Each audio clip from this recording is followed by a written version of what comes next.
Welcome to a major destination itinerary of the HMS Sandollar's Eagle's Eye port of call.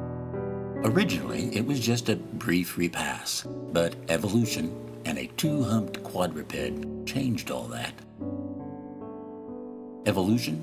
Not a bad word if used in proper context, such as the progression of ideas which develop a hypothesis into a cohesive theory. Such is the case with the articles submitted for your review in this section. Originally, they were intended to counteract certain pagan values, which had crept, or in some cases, stomped their way into the festival routines of Christianity, especially Christmas, Easter, and Thanksgiving. However, as the old Arabian proverb goes, allowing a camel to stick his nose into your tent to warm it is a sure way to entertain the entire camel from nose to tail within the confines of your tent. We, however, are very happy that this camel stuck his nose into our tent of business and brought his friends with him. They were so persistent, taking up such a space in our tent of articles, that we feel compelled to create a video to introduce the camels that the wise men rode to meet their king. The star they followed was their interpretation of the Mazzaroth, the earth's history following the arrival of the Messiah as prophesied in the stars, a prophecy which many pretenders have tried to emulate from time immemorial. From Horus, the reincarnated Nimrod, virgin-born god of the Egyptians, who was eventually overpowered by Mithra, another virgin-born god of the ancient Persians. Then there was Krishna, yes, another virgin-born god. This one resided in India and succumbed to Dionysus, the virgin-born champion of the vineyard and fertility in the ancient Greek Empire. However, the one who came the closest, the one who has fooled more seekers of spiritual truth than perhaps all of the above, is the so-called Jesus of Nazareth, God of the Roman war machine. And today, the God most Americans mean when they say, "God bless America." And they say that, it seems, most often when they're declaring war.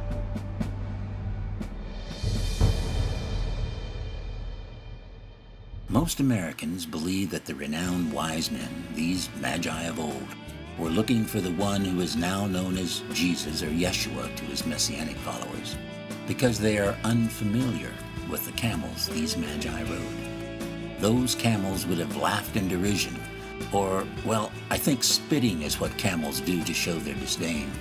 And perhaps when you've met these camels, you'll want to do the same. Who or what are these landlocked vehicles, camels, which the Magi rode to the town of Bethlehem at a season not even resembling our Christmas? Let the mysteries unfold. Our camels have names involving the new covenant feasts of Israel. The Magi hadn't seen what we now see. They just rode their camels, the feasts of Israel, into Bethlehem. You see, today, there are really two and sort of a half view concerning the feasts of Israel, for those who believe that the Messiah was to be an offspring of Abraham. There is the Jewish view, the Christian view, and the Messianic version. Not exactly Jewish, but not entirely Christian either. The articles advanced will contend that none of these camels, the traditions of these religions regarding the feast, will transport you through the dry desert of lack of valid information. If the camels of these three groups, who claim to be representatives of the Magi, don't suit you, we have a fourth set of camels, eager to share living water with any thirsty traveler. So let's look at the three supposed wise men groups of today and the camels they ride. Judaism is easily compartmentalized into Orthodox, conservative, and Reformed camps. Some keep the feast fanatically, concerning themselves with new moons, Sabbaths, and kosher foods. Some only keep the high holy days, Rosh Hashanah and Yom Kippur. And some, well, they keep Bar Mitzvah.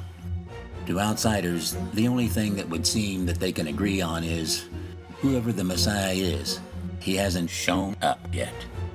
The Gentile Christian believers in the Christ, the Greek word for Messiah, which means the Anointed One, maintain that Jesus fulfilled all the requirements of the law, and that now they don't have to consider them anymore, which includes the keeping of the feasts. They've turned these Jewish camels out to pasture and left them to fend for themselves, much like what happened in the early days of expansion of the Arizona territory. The Army established a camel corps. Well, we're kind of deserty out here, and it did make sense for a time in the mid-1800s.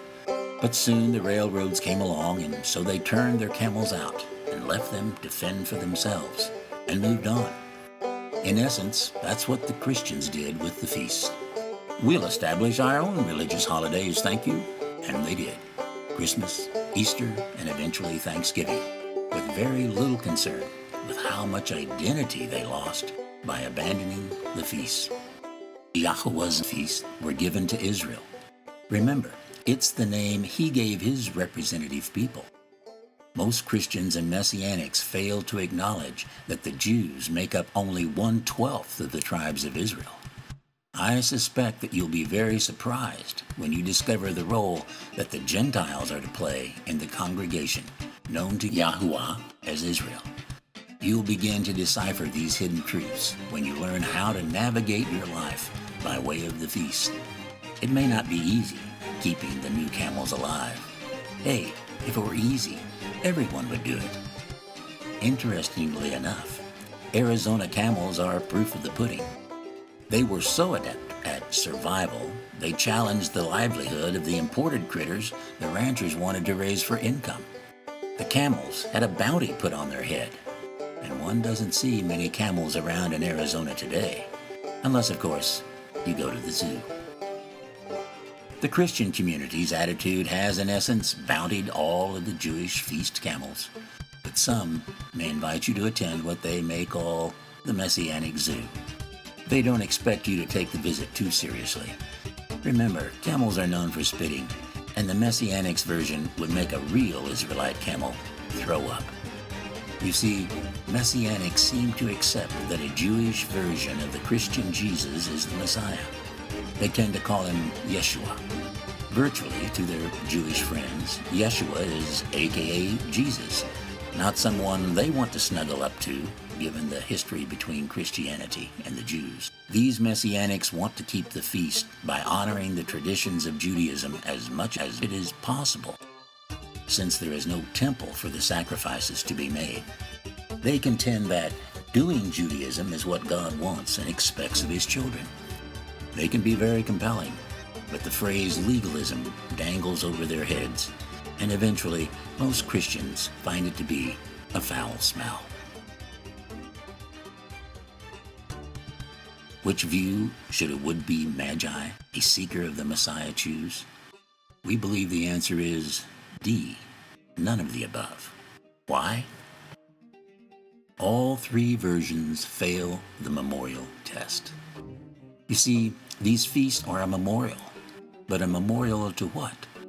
There are 7 things which were given by Yahuwah, the Creator, the one who put the story in the stars in the first place, as a means for the human family he chose, which he called Israel, to navigate their destiny. These 7 things were to be a memorial or a statute for all generations. 6 of them concerned the feast. The 7th was his name. If we don't understand his name, we will never be able to memorialize the feast in such a way that we can gain from them all that Yahuwah intended. His name, Yahuwah, means the past and the future, ever present in the now. If religion erases Yahuwah's name, and therefore its meaning from their vocabulary, as Judaism, Christianity, and Messianics have done, then all that the other memorials become are tributes to something that happened in the past, trusting that revisionists haven't played games with whatever that was.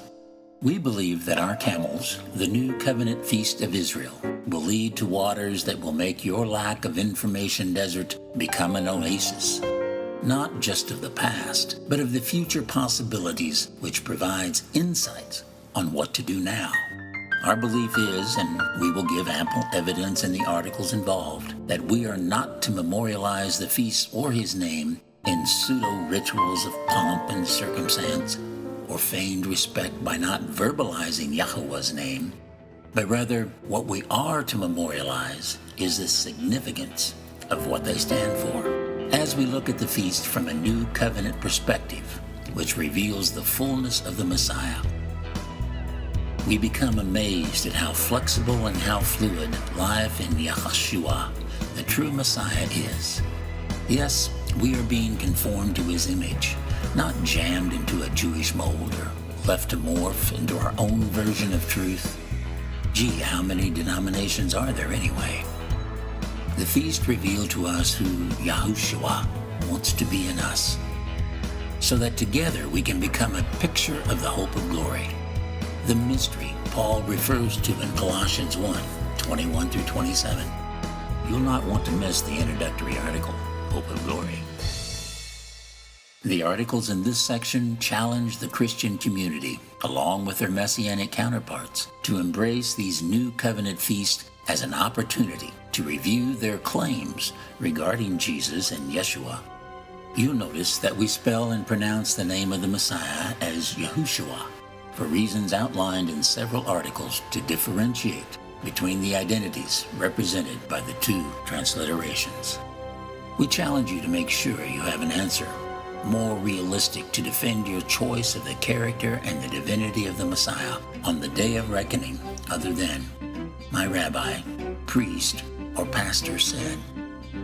We also invite the Jewish community to consider that the Messiah truly did arrive, and that although they missed the event for reasons perhaps very understandable, reasons why Yahushua challenged the religion of his day, they did well to reject the false versions that Rome and her daughters, the Protestant community, have tried to jam down their throats since the 3rd century. But then, how many points will that gain you if what you opted for is a mere opiate? The challenge for Earthlings has always been seek the truth or support slanderous religious scenarios. Here's to truth, my friend. Here's to life. L'chaim.